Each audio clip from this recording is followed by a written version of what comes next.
Isang pondo ng bansa para sa taon 2026 nilagdaan na ni Pangulong Ferdinand Marcos Jr. Ilang items sa ilalim ng unprogrammed appropriations tinanggal ni PBBM.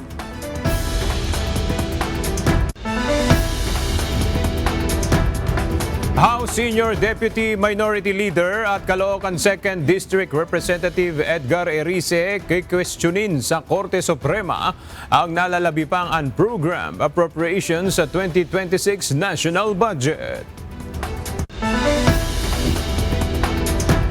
Dating PNP Chief General Nicolas Torre III nagsimula na sa kanyang bagong trabaho bilang General Manager ng MMDA. 5-minute response at 15 minutes clearing nais ipatupad ng bagong MMDA official.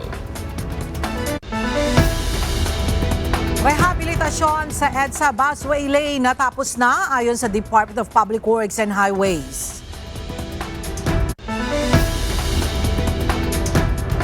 Venezuelan President Nicolas Maduro haharap sa US Federal Court. Pilipinas nagpahayag ng pag-aalala sa sitwasyon sa Venezuela.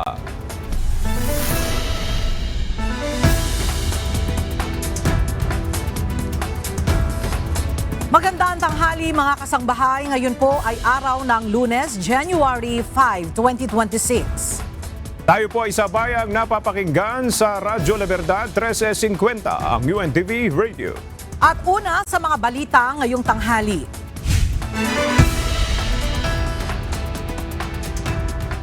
Nilagdaan na ni Pangulong Ferdinand Marcos Jr. ang panukalang budget sa taong 2026 na nagkakahalaga ng 6.793 trillion pesos. Ang seremonya ng paglagda ay isinagawa sa Malacanang na sinaksihan ng mga miyembro ng gabinete at ng mga mambabatas. Mula sa Malacanang, makibalita tayo sa ating kasama na si Nel Maribuhok live. Nel, ano ang mga mahalagang probisyon ng 2026 budget? May vinito ba? At paano matitiyak na hindi mauuwi sa korupsyon ang mga proyekto ng gobyerno? Yes, Ella, matapos ang ilang araw na pagpusisi ng Executive Branch at 2026 proposed budget, nilagdaan na nga ni Pangulong Ferdinand Marcos Jr. ang panukalang budget sa taon 2026 na nagkakahalaga ng 6.793 trillion pesos. Isinagawa ang signing ceremony kanina sa Malacanang na sinaksihan ng mga miyembro ng gabinete at mga mambabatas. Ang education sector pa rin ang may pinakamalaking bahagi sa national budget na aabot sa 1.345 trillion pesos. Katumbas ng 4.36% na GDP ng bansa. Ayon kay Pangulong Marcos, bahagi ng budget ay mapupunta sa pagpapatayo ng mga silid-aralan at paglikha ng mga bagong posisyon. Makatatanggap naman ang health sector ng pinakamalaking budget sa kasaysayan na may 448.125 billion pesos. 1 billion pesos ang nakalaan para sa zero balance billing program sa mga ospital ng pamahalaan kasama ang LGU hospitals. Tiniyak ni Pangulong Marcos na hindi magagamit ng mga politiko ang financial assistance na ipinamamahagi ng pamahalaan. We will strictly implement the provision on the prohibition of political involvement in the distribution of cash and other forms of financial assistance. Politicians shall be barred from the distribution of any financial aid, and we shall ensure that the support reaches the intended beneficiaries without patronage. Walang bawas, walang kulang. Inihayag rin ng Pangulo na aabot sa 92.5 billion pesos ang program appropriations ang kanyang vinito o hindi inaprobahan. Ayon kay Pangulong Marcos, isinulong niya na maibaba pa ang program appropriations. Ayon sa kanya, ito na ang pinakamababang UA mula noong 2019. Tiniyak niya sa mamamayan na babantayan mabuti ang paggastos ng 2026 budget at hindi mapupunta sa korupsyon. Sa ating mga kababayan, dama po namin ang inyong agam-agam at pangamba sa nakaraang budget. Kaisa ninyo ako sa pagnanais na masiguro ang bawat pisong buwis ay mapupunta sa tamang proyekto at sa tunay na pangangailangan ng ating taong bayan. Matapos nga itong signing ceremony dito sa Malacanang, nagsasagawa naman ng briefing ngayon ang Budget Department, Office of the Executive Secretary, Finance Department at Department of Economy, Planning and Development ukol nga dito sa detalye ng nilagdaan 2026 budget. Yan muna ang ating update. Balik sa Ruela. Maraming salamat, Nel Maribuhok. Ipinahayag ni House Senior Deputy Minority Leader at Caloocan 2nd District Representative Edgar Erice na kikwestiyonin niya ang nalalabi pang unprogrammed appropriations o UA sa 2026 national budget sa Korte Suprema. Ito ay matapos i-veto ni Pangulong Ferdinand Marcos Jr. ang nasa 92.5 billion pesos na halaga ng UA sa pambansang pondo. Mula sa House of Representatives, ang detalye ihahatid ni Rosalie Coz live. Rosalie, magkano pa ba yung nalalabing unprogrammed appropriations o UA sa 2026 budget? Aga tinatayang nasa mahigit 150 billion pesos pa yung nalalabing unprogrammed appropriations o UA sa 2026 national budget. Ito ay matapos ngang i-veto ni Pangulong Ferdinand Marcos Jr. ang nasa 92.5 billion pesos na halaga ng unprogrammed appropriations. Sa kabila nito ay nakatakdang maghain ng petisyon sa Korte Suprema ni House Senior Deputy Minority Leader at Caloocan 2nd District Representative Edgar Erice para questionin yung nalalabing UA sa pambansang pondo. Paniniwala ng kongresista, unconstitutional o labag sa saligang batas ang unprogrammed appropriations. Ang unprogrammed appropriations ay mga proyekto at programang wala pang tiyak na pagkukuhanan ng pondo ng gobyerno. Pakinggan natin ang pahayag ni Congressman Edgar Erice. So I will have to challenge it before the Supreme Court. Kukunin ko lang yung huling pinirmahan ng ating Pangulo at we're already drafting the petition.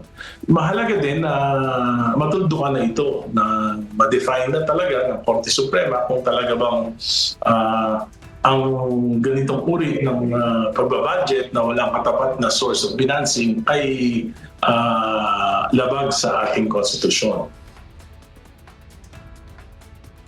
Dagdag pa nito, kahit may vetoed ng unprogrammed appropriations o UA, tuloy ang paghahain ni Congressman Erice ng petisyon kontra rito, lalo na't may mga proyektong inilagay sa unprogrammed appropriations na dapat ay sa programmed appropriations inilagay. For example, yung 43 billion doon, dapat nasa program funds, yung para sa mga teachers gratuity pay, mga dapat yun nasa program funds. Yung local government share sa national taxes, dapat yun nasa program funds kasi wala pang siguradong pagkukunan ng pondo yan ang masama, pag hindi nagkaroon ng panibagong pondo. Yan muna ang latest live mula rito sa Kamara. Balik sa iyo, Aga. Maraming salamat, Rosalie Coz. Muling hinikayat si Pangulong Ferdinand Marcos Jr. na i-certify as urgent ang mga panukalang batas kontra katiwalian.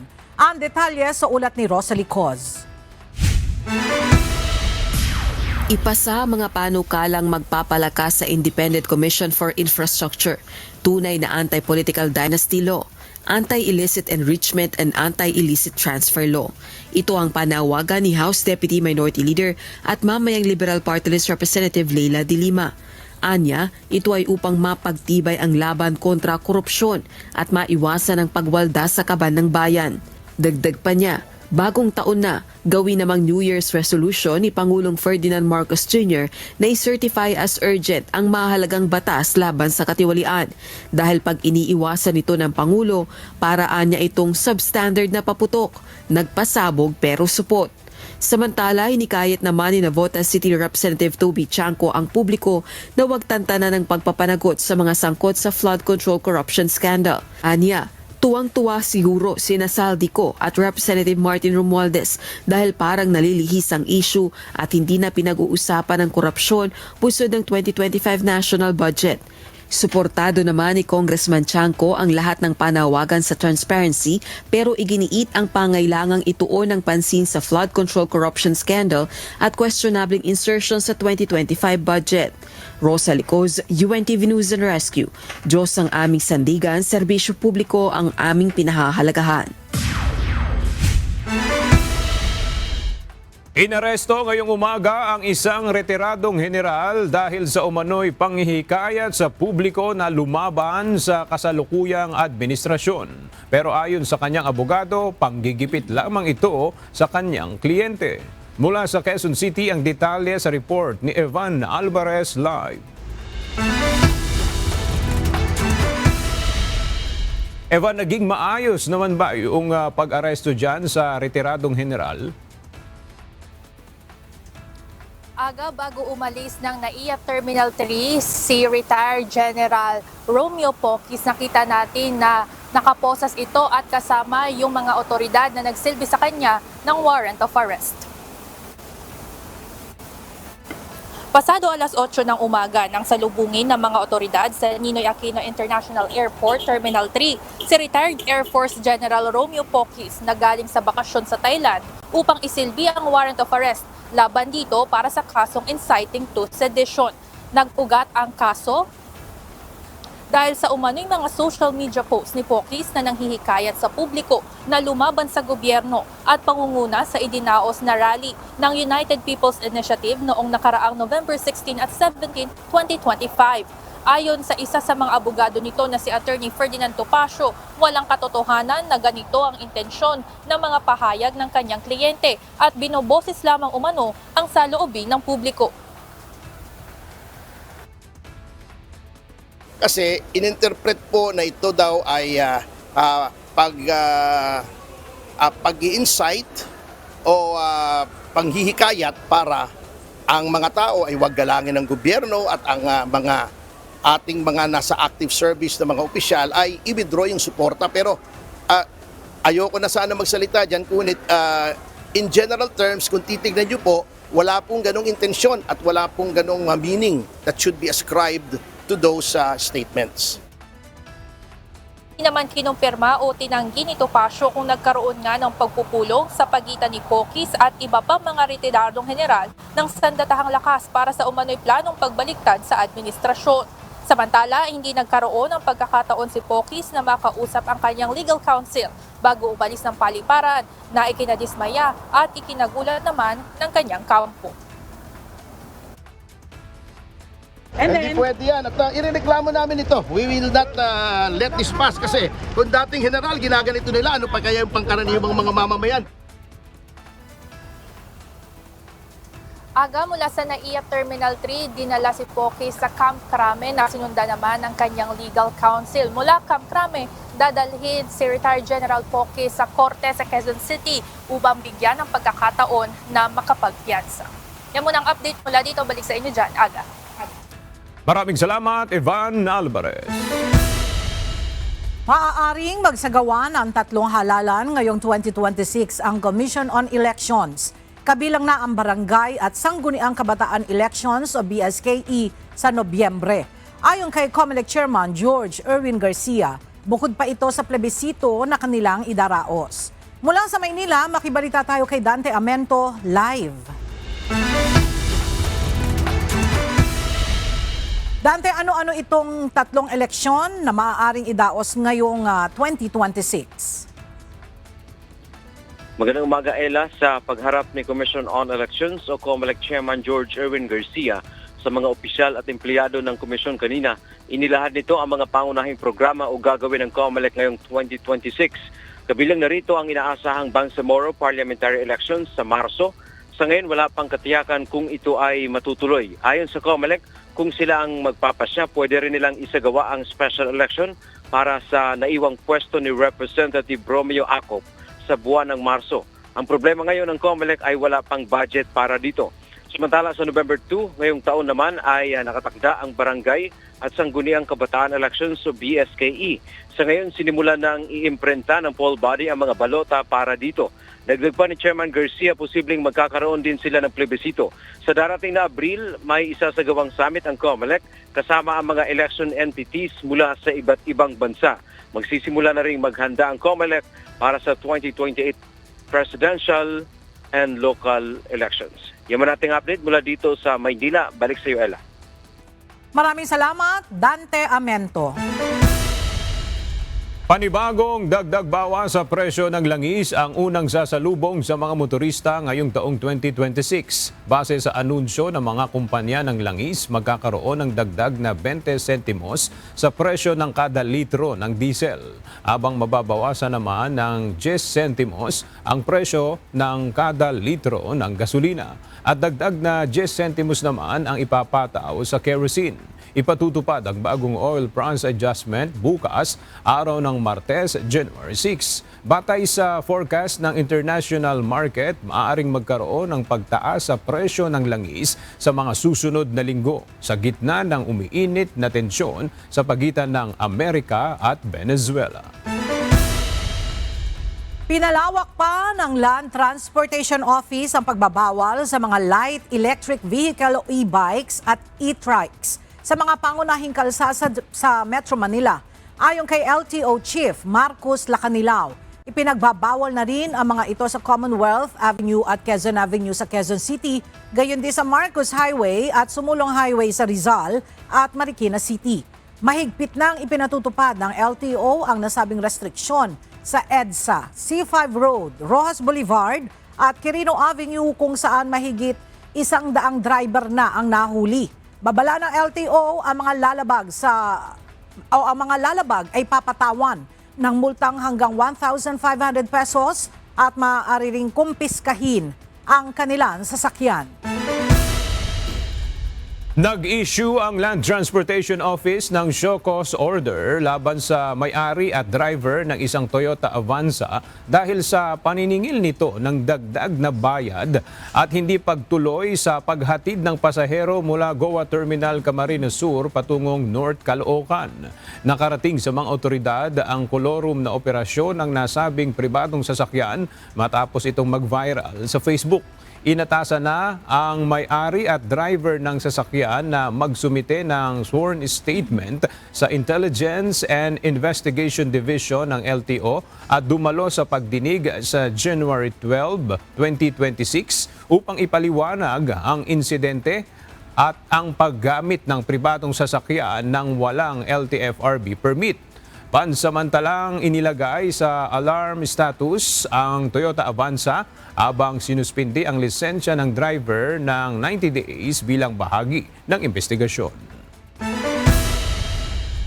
Balik na sa normal ang operasyon ng eksklusibong inner busway lane sa EDSA mula Ross Boulevard hanggang Orense matapos makumpleto ang asphalt overlay bilang bahagi ng EDSA Rehabilitation Project. Ayon sa Department of Transportation, natapos ang pagkukumpuni sa itinakdang panahon, kaalinsabay ng pagbabalik trabaho at eskwela ngayong January 5. Binigyan diin ni Transportation Secretary Giovanni Lopez na nananatiling eksklusibo sa mga otorisadong bus ang EDSA busway at mahigpit na ipinagbabawal ang pagdaan ng mga pribadong sasakyan. Samantala, magpapatuloy naman ang rehabilitation ng iba pa bahagi ng EDSA sa limitadong oras mula alas 10 ng gabi hanggang alas 4 ng madaling araw. Nagsimula na sa kanyang unang araw sa trabaho bilang bagong talagang General Manager ng Metropolitan Manila Development Authority o MMDA si dating Philippine National Police Chief Nicolas Torre III. Sa kanyang pag-upo sa MMDA, tututukan niya ang mabilis na pagresponde ng MMDA personnel sa mga insidente ng banggaan sa kalsada. Mula sa Pasig City, ang detalye ihahatid ni Benedict Samson live. Benedict, magiging gaano kabilis ang response time na ipatutupad ng MMDA sa ilalim ng bagong General Manager nito na si Nicolas Torre III? Aga inihayag nga ng bagong General Manager ng Metropolitan Manila Development Authority na gagawin nilang mas mabilis yung kanilang pagresponde sa mga indente ng banggaan. Magsisimula na sa trabaho bilang General Manager ng Metropolitan Manila Development Authority si dating Philippine National Police Chief Nicolas Torre III. Sa flag raising ng MMDA kanina, winelcome siya ng mga tauhan ng ahensya. Ayon kay Undersecretary Torre, isa sa tututukan niya sa pagpasok sa MMDA ay ang mas mabilis pa na response time sa isang road crash incident.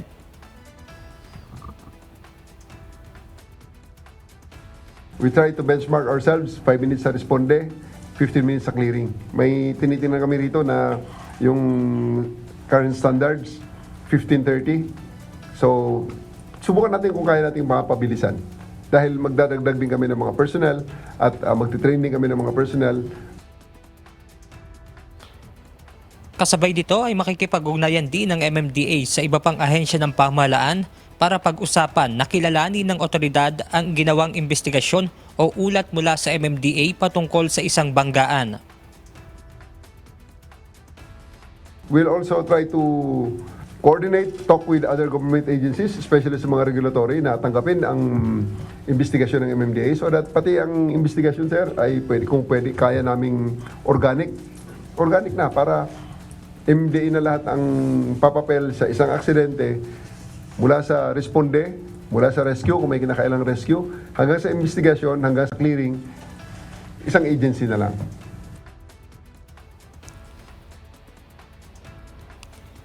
Ayon naman kay MMDA Chairman Artes, bukod sa pagiging General Manager, isa pa sa magiging trabaho ni Yusek Torre ay ang pagiging spokesperson ng MMDA. Itinanggi naman ng MMDA Chairman na mas mataas ang posisyon ni Torre kumpara sa kanya. Hindi. Hindi naman siya. Well, siguro dahil nga siya ang mag-handle ng 70 to 80% ng trabaho dito sa MMDA.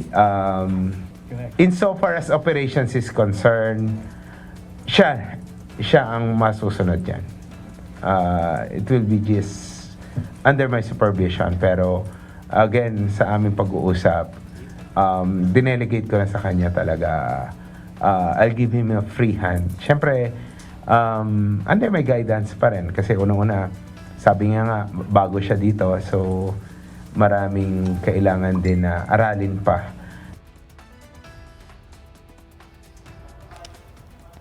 Agad sinabi rin ni Yusek Torre na nakahanda siya sa ilang adjustments dahil nga mula sa pagiging uniform personnel ay maharap naman siya sa pagsasaayos ng trapiko at ng mga roadworks sa Metro Manila. Yan muna ang ating update mula rito sa Pasig City. Balik sa inyo yan, Aga. Maraming salamat, Benedict Samson. Matapos ang mapayapang pagdiriwang ng holiday season, sunod na pinaghahandaan ng Philippine National Police ang seguridad para sa gagawing traslasyon sa Biyernes, January 9. Pinalakas na ang police visibility at intelligence monitoring habang tinatapos ng Manila Police District ang mga security protocol. Tinatayang aabot sa 15,000 mga pulis ang idideploy sa Maynila at karatig lugar, katuwang ang mga tauhan mula sa Central Luzon at Calabarzon upang tiyakin ang crowd control at agarang emergency response. Sa kabila ng walang namomonitor na banta sa kaligtasan ng mga dadalo, nanawagan ng pambansang pulisya ng kooperasyon sa publiko upang matiyak ang kaligtasan ng mga inaasahang lalahok.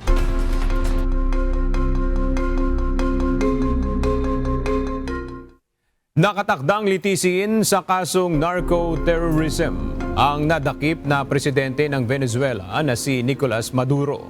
Kasunod nito, inianunsyo ni US President Donald Trump na ang Estados Unidos muna ang mamamahala sa Venezuela hanggat makapaglagay ito ng bagong lider. Narito ang report ni Dave Tirao.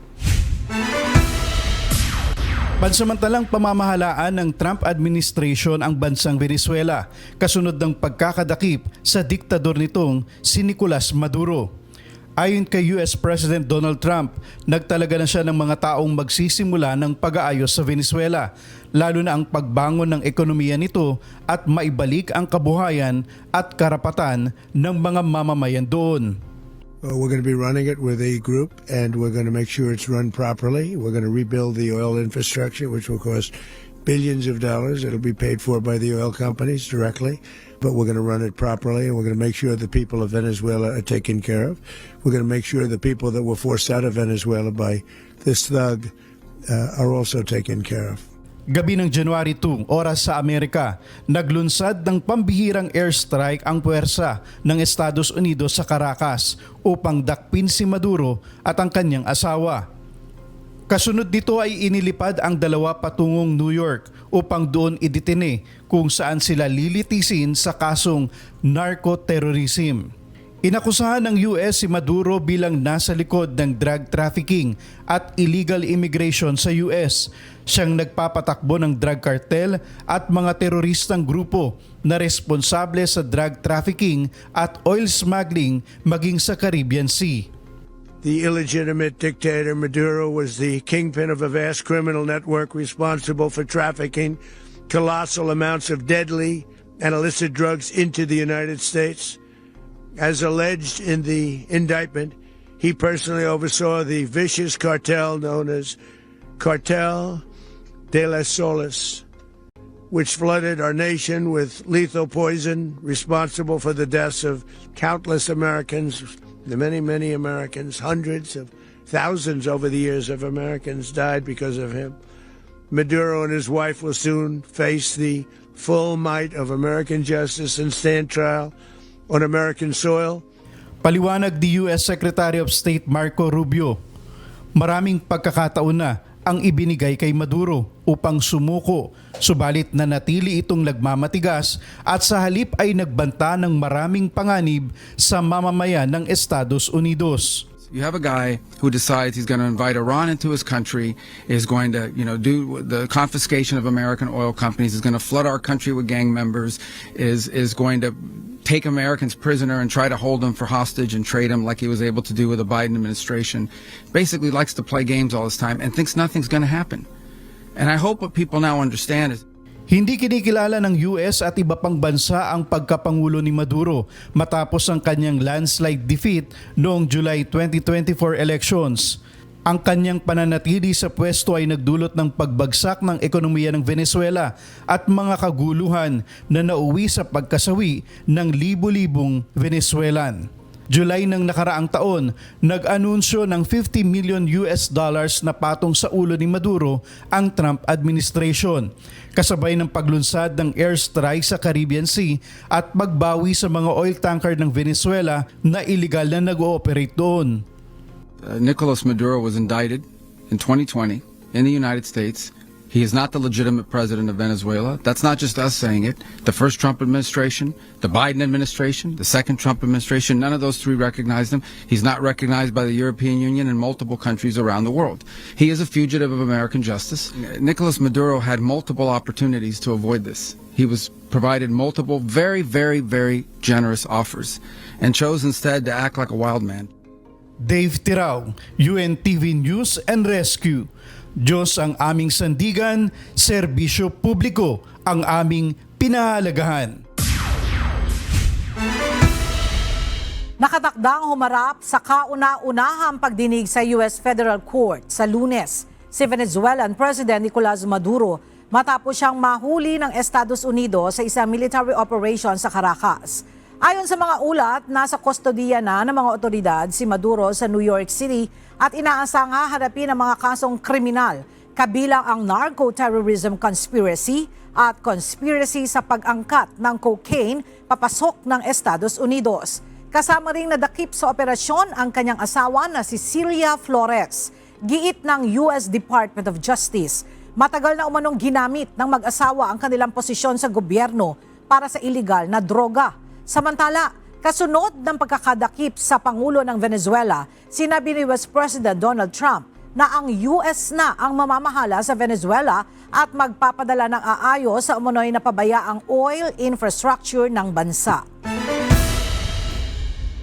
Nagpalipad ng hindi bababa sa 2 ballistic missile ang North Korea noong linggo. Ilang oras matapos atakihin ng Estados Unidos ang Venezuela at mahuli si Venezuelan President Nicolas Maduro.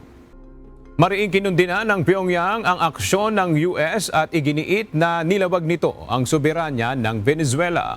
Personal na pinangasiwaan ni North Korean leader Kim Jong-un ang missile test na layong sukatin ang kakayahan ng militar at palakasin ang nuclear deterrence sa gitna ng umiigting na geopolitical crisis. Isinagawa ang missile launch kasabay ng pagsisimula ng state visit ng Pangulo ng South Korea sa China na itinuturing na mensahe ng North Korea sa rehiyon at sa Beijing. Tinuligsa ng South Korea at Japan ang hakbang ng Pyongyang habang sinabi ng US Indo-Pacific Command na wala itong agarang banta sa Amerika at mga kaalyado nito. Nangangamba si United Nations Secretary General Antonio Guterres sa kahantungan ng ginawang pag-atake ng US sa Venezuela at pagdakip sa leader nitong si Nicolas Maduro. Sa pahayag ng UN official, isang dangerous president at banta sa kapayapaan ang naging hakbang ni Trump. Bagay na sinasang-ayunan ng iba pang lider at opisyal ng ibang mga bansa. Nagbabalik si Dave Tirao. Itinuturing na isang dangerous president ni United Nations Secretary General Antonio Guterres ang ginawa ng United States na paghuli kay Venezuelan leader Nicolas Maduro. Ayon kay UN spokesperson for the Secretary General Stefan Dujarric, nangangamba si Guterres sa hindi magandang implikasyon ng hakbang ng US na kawalan na ng respeto sa international law o sa UN Charter. Ito rin ang pananaw ni Brazilian President Lula da Silva sa ginawang paglabag ng US sa soberenya ng Venezuela. Anya, ang pangyayari ay isa na ngayong banta sa kapayapaan sa Latin America at sa Caribbean. Kinundi na rin ni Colombian President Gustavo Petro ang anya ay unilateral military action ng US na naglalagay sa panganib ng mga sibilyan. Kaugnay nito, nagpadala na ng puwersa at tulong ang Colombia sa border nito sa Venezuela upang tulungan ang mga apektadong mamamayan. Ayon naman kay United Kingdom Prime Minister Keir Starmer, bagamat isa sila sa hindi kumikilala sa liderato ni Maduro, dapat pa rin bigyang respeto ang international law sa usapin ng mga bansa. I always say and believe we should all uphold international law. But I think at this stage, fast-moving situation, let's establish the facts and take it from there. Ayon naman sa Foreign Ministry ng Russia, isang act of armed aggression ang ginawa ng US. Suportado rin ito ang pagpapatawag ng dialogo ng UN Security Council upang resolbahin ang issue.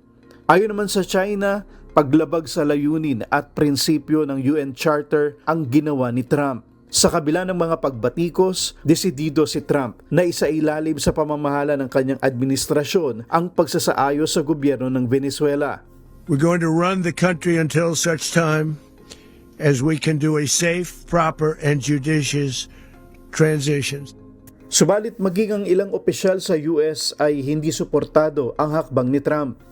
Si US Senator Bernie Sanders sinabing walang karapatan ang isang US President kahit pa si Trump na pamunuan o panghimasukan ang isang bansa at dalhin sa giyera ang Amerika.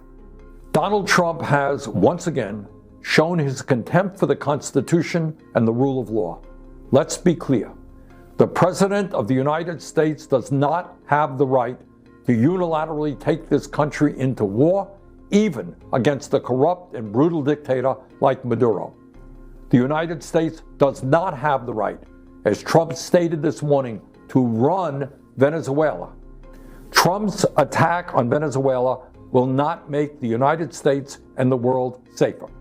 Maging si New York City Mayor Zoran Mamdani, tinawag na act of war at paglabag sa federal law ang ginawang pag-atake sa Venezuela.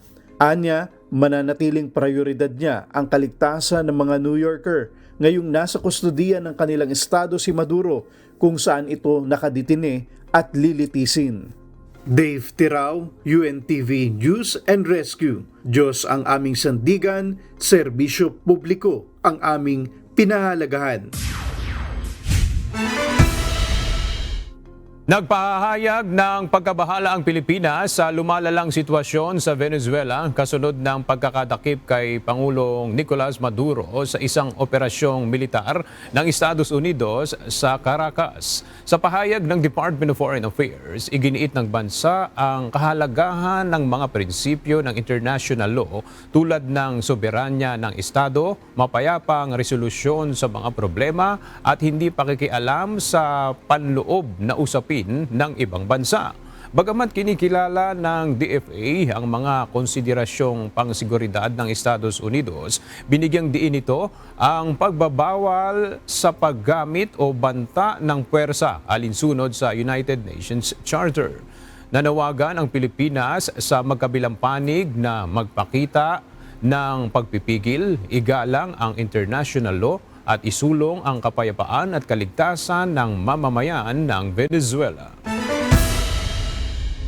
Patuloy na minomonitor ng Pilipinas ang sitwasyon sa Venezuela kasunod na military action ng Amerika laban sa naturang bansa.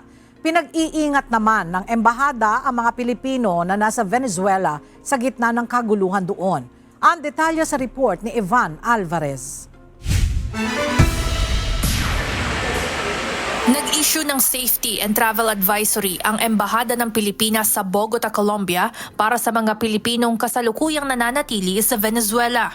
Ito'y kasunod ng military operation ng Estados Unidos sa Venezuela kaugnay ng pagdakip sa presidente nito na si Nicolas Maduro nitong Sabado, January 3. Sa pinakahuling tala ng Department of Foreign Affairs, mayroong 74 na Pilipino na nasa Venezuela sa ngayon. Upang masiguro ang kanilang kaligtasan, pinapayuhan ang mga ito na umiwas sa mga delikadong lugar at manatili sa loob ng kani-kaniyang bahay. Patuloy ring pinamomonitor ang balita at huwag putulin ang pakikipag-ugnayan sa binuong group chat para sa Filipino community sa Venezuela. Dapat ay nakasumite rin ang kanilang updated contact information sa embahada sakaling magkaroon ng anumang panganib. Samantala, tiniyak ng DFA na mahigpit na minomonitor ng Pilipinas ang sitwasyon sa Venezuela. Sa pahayag na inilabas ng ahensya, hinihikayat ng Pilipinas ang parehong bansa na lutasin ang anumang hindi pagkakaunawaan sa pamamagitan ng mapayapang paraan at pigilan ang paglala ng sitwasyon. Samantala, nakahanda naman ang Embahada ng Pilipinas sa Bogota, Colombia na maghatid ng tulong sa mga Pilipino sa Venezuela upang matiyak ang kaligtasan ng mga ito at mailayo sa anumang klase ng kapahamakan. Evan Alvarez, UNTV News and Rescue. Diyos ang aming sandigan, serbisyo publiko ang aming pinahahalagahan.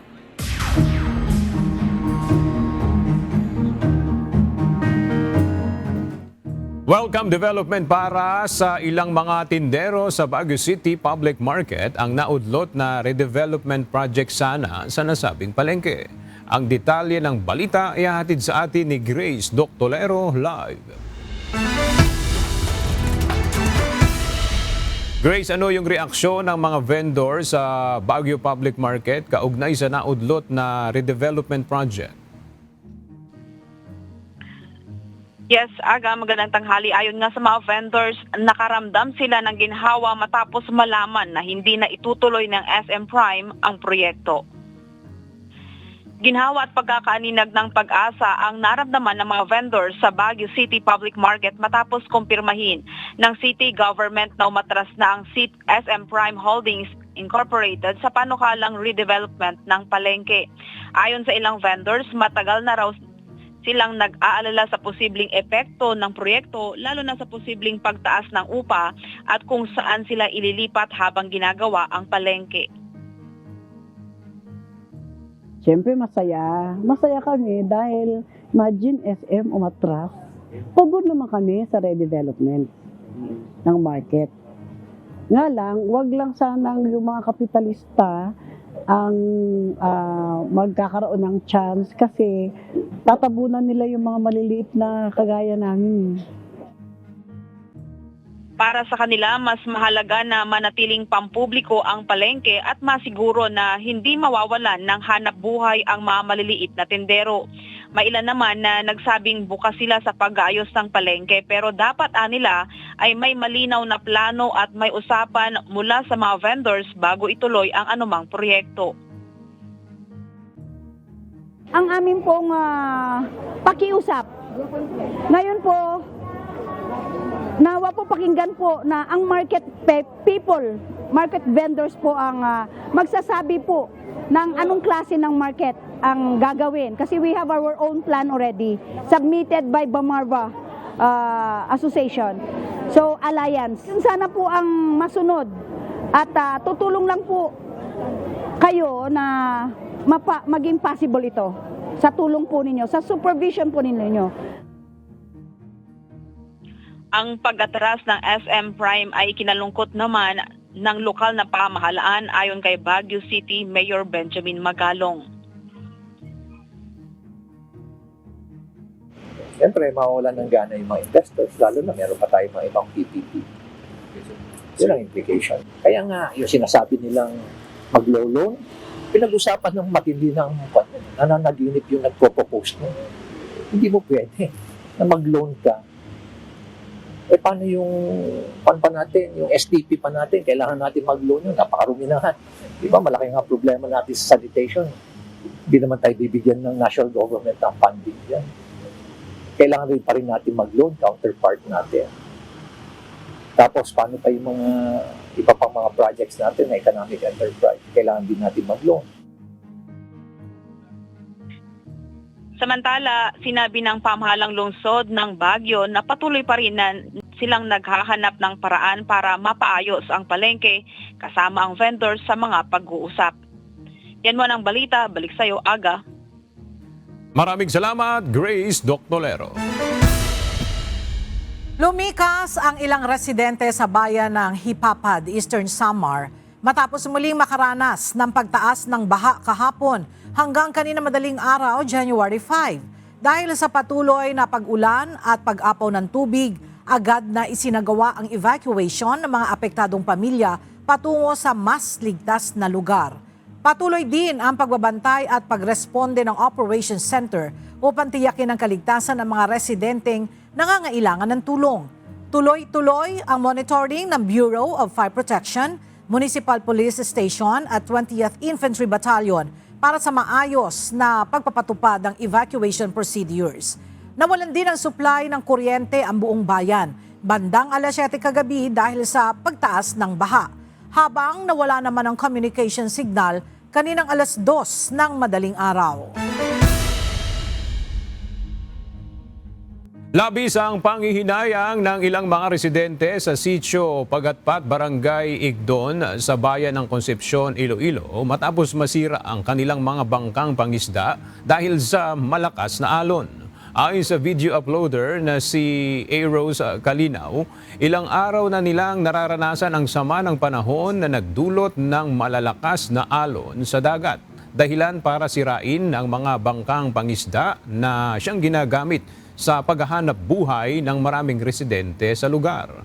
Nanawagan ngayon ng tulong sa pamahalaan ang mga residenteng apektado at nawala ng hanap buhay dahil sa nangyari.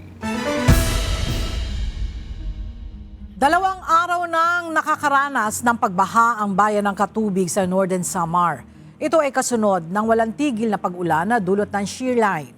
Bukod sa munisipalidad ng Katubig, naranasan din ang pagbaha sa iba pang lugar sa Northern Samar gaya sa Barangay Pagsangan sa San Roque at Barangay Nenita sa Mondragon. Nagsuspende na rin ang klase sa lahat ng antas ng pampubliko at pribadong paaralan dahil sa malawakang pagbaha sa lalawigan.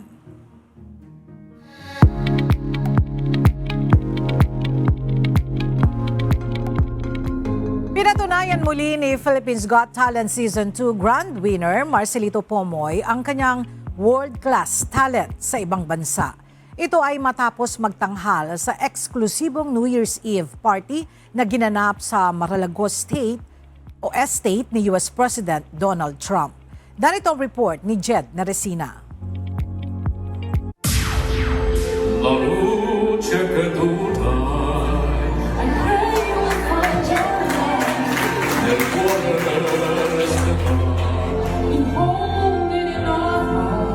Isang malaking karangalan kung tawagin ni Pilipinas Got Talent Season 2 Grand Winner Marcelito Pomoy ang kanyang naging karanasan sa pagpaperform sa New Year's Eve party sa Mar-a-Lago Estate. As a Filipino, proud to be Pinoy kasi Pilipino ako dito ako nanggaling, di ba? Kung napapansin nyo, yung in-announce doon, this is the Pilipinas Got Talent Grand Champion. So, ibig sabihin, galing ako sa Pilipinas, kaya proud na proud ako bilang isang Pilipino, kaya syempre, naimbitahan ako sa ganong klaseng event na napaka-espesyal. Hindi lamang ito isang simpleng okasyon, kundi isang eksklusibong pagtitipon kasama ang first couple ng United States of America na sina President Donald Trump at First Lady Melania Trump. Ibinahagi rin ni Marcelito na hindi biro ang seguridad na dinaanan niya bago tuluyang makapasok sa loob ng Mar-a-Lago Mansion. Bukod dito, inilarawan din niya ang kabang kanyang naramdaman bago pa man ang kanyang performance.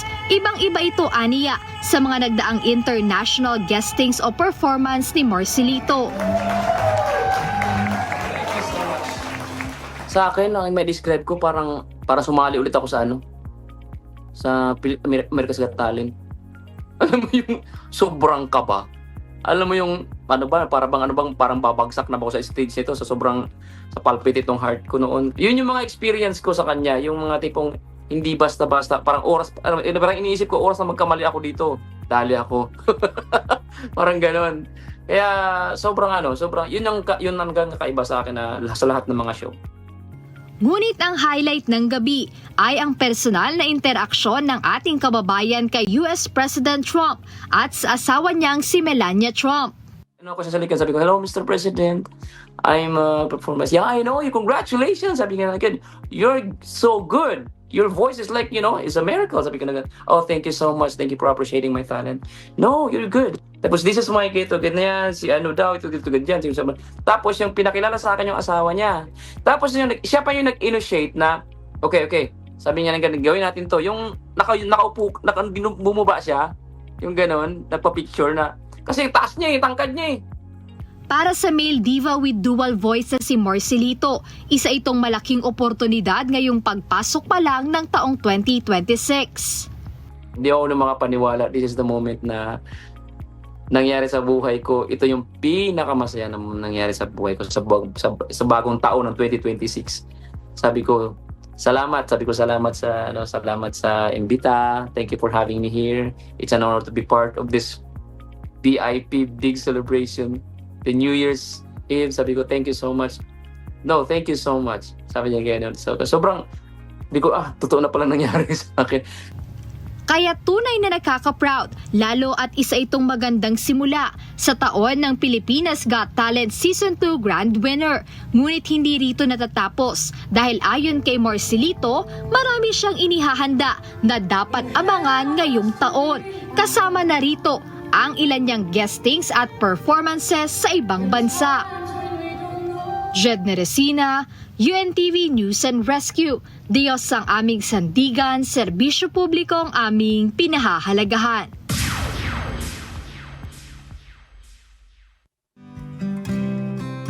At sa ating pong iiwang mga salita ng Diyos na ating sandigan mula sa Aklat ng Awit, Kapitulo 119, versikulo 97, na nagsasabi, "O gaanong iniibig ko ang iyong kautusan, siya kong gunita buong araw."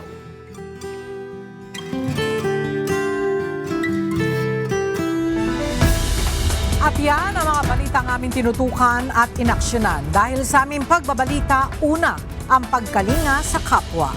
UNTV C News, may balita saan mang panig ng daigdig. At dito sa UNTV, Diyos ang aming sandigan, serbisyo publiko ang aming pinahahalagahan. Magandang tanghali.